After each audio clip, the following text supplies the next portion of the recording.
се наоѓаме на лице место токму пред филхармонија, каде што утре со почеток во 20 часот ќе се одржи концерт, каде што публиката ќе има можност да ужива во македонската музика, создадена од мој денешен гостин Александар Јовевски. Добро утро и добро дојдовте во нашата утренска емисија. Добро утро до вам и до сите гледачи на вашата прекрасна емисија. Првен сакам да објасниме зошто се вика од колено на колено. Да, големо име, голем наслов за еден албум. Се работи за тоа име го давав бидејќи работам на традиционална музика, уште од своето детство. Таа музика ја воспремив во културно-уметничко друштво Цветан Димов, на кое друштво мојот татко е раководител и кореограф, така да од колено на колено јас сум следна генерација што работи на традиционалната музика и што ќе работи понатаму, ќе твори. Значи на албумот има авторска музика, обработки на народни песни и се надевам дека оваа музика ќе остане за следните генерации традиционална и така од колено на колено ќе се ја штитиме и зачуваме македонската музика. Се надевам дека тоа ќе остане така, односно ќе си ја зачуваме македонската музика. Кога станува збор за самиот концерт, може ли да појасниме која е програмата на истиот, односно кои се професионални музичари, па и народни инструменти ќе бидат дел од овој проект? Утре публиката ќе има можност да го слушне целиот материјал на од колено на колено 10 композиции.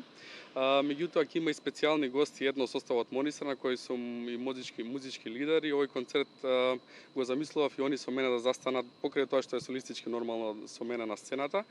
Ќе има многу еминентни музичари, би ги кажал Горан Гешовски на бас гитара, Гордан Спасовски на пијано, еминентни музичари, Радко Дутовски на перкусии, Илија Филиповски на виолина, ќе има гутачки квартет, Петар Ренџов ќе биде специјален гостин на концертот, Филип Михајловски на канон и прекрасните вокали што ги разубуваат, нели, песните и сцената ги разубуваат, тоа се Елена Андоновска, Габриела Новевска, Елена Васова и Мартина Максимовска.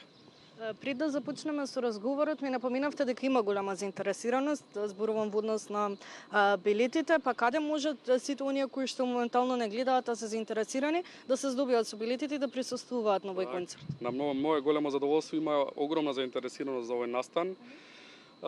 Билетите може да се обезбедат преку купи карти за се онлайн и физички во продажните места на истата продажна мрежа. Меѓутоа чуваме некои билети и за повозрастите кои не можат, нели, онлайн да се снајдат, ќе има и на самиот влез уште некој билет преостанат за, нели, сите да си добијат свое место и да уживаме заедно утре вечер во Македонска филхармонија во 20 часот и од колено на колено да си ја шириме традицијата. Чим велите ќе уживаме, тоа значи дека имало добра подготовка. Секако. Колку време се подготвувавте? Како течеа подготовките? Иако издаја, нели, од поодамна албумот, желбата постоеше за еден солистички концерт, нели, нормално е едно е аудио издание, друго е, нели, музиката да се оживее на концерт. Подготовката траеше неколку месеци, меѓутоа активно веќе месец дена се подготвуваме интензивно со проби, со реализација, со менаџирање на самиот проект, и тоа го направивме на најголемо и највисоко ниво, и затоа има и голема заинтересираност. Меѓутоа самата музика која ќе влезе, нели, во слушателот, во душата на слушателот, ќе го донесе на концертот и така ќе си ја зачуваме, нели, како што спомена веќе македонската традиција. Дали овој проект е еден од проектите со кои што најмногу сте задоволен на некој начин? Секако е еден од моите најзначени проекти, иако имам остварено многу големи проекти порано. Со едно составот Монисра 2 албума, со Елена Андоновска имам изработено аранжмани, 15 аранжмани за 2 албума. Неодамно издав заедничко CD со гитаристот Петар Ренџов, така да големи проекти се завршени, меѓутоа, како да кажам, ова ми беше сон уште од кога започнував со мојата кариера да издам еден солистички соло албум. И еве, сонот станува реалност и утре тоа ќе си го доживее скопската публика. Секако секој ваш проект си има некое посебно значење.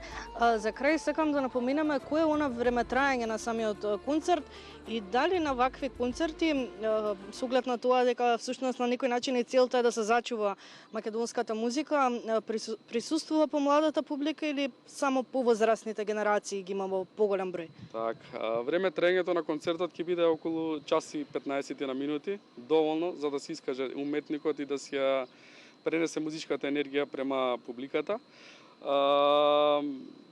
значи сати 15 кој беше прашањето второто? Извини. Второто прашање беше дали кој е вашиот став, дали сметате дали има повеќе повозрасна публика, односно отколку помлади генерации? Секако, значи самите аранжмани, авторската музика што ја творам во албумот е малку во помодерна верзија, меѓутоа гледам македонскиот фолклор, базата да биде зачувана, да не се сквернави, а со тој помодерен пристап кон музиката доаѓаме до помладата публика и секако дека има помлада публика на моја многу големо задоволство и знаат, значи помлади музичари од мене да ми се јават за мислење, за изучување на инструменти. Тоа сум го правил и порано, имав курс на народни инструменти каде имав многу млади ученици што им го пренесував моето знаење.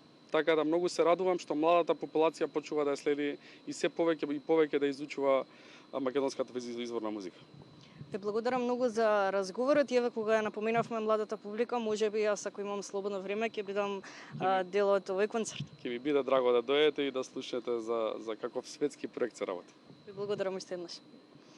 Иако јас можеби секако ќе бидам дел ако имам слободно време, се надевам дека и сите оние кои што не гледаат, а имаат утре вечер со почеток во 20 часот, односно околу 20 часот слободно време, дефинитивно би требало да бидат дел од овој концерт кој што ќе се одржи токму во Филхармонија, каде што се наоѓаме и на лице место.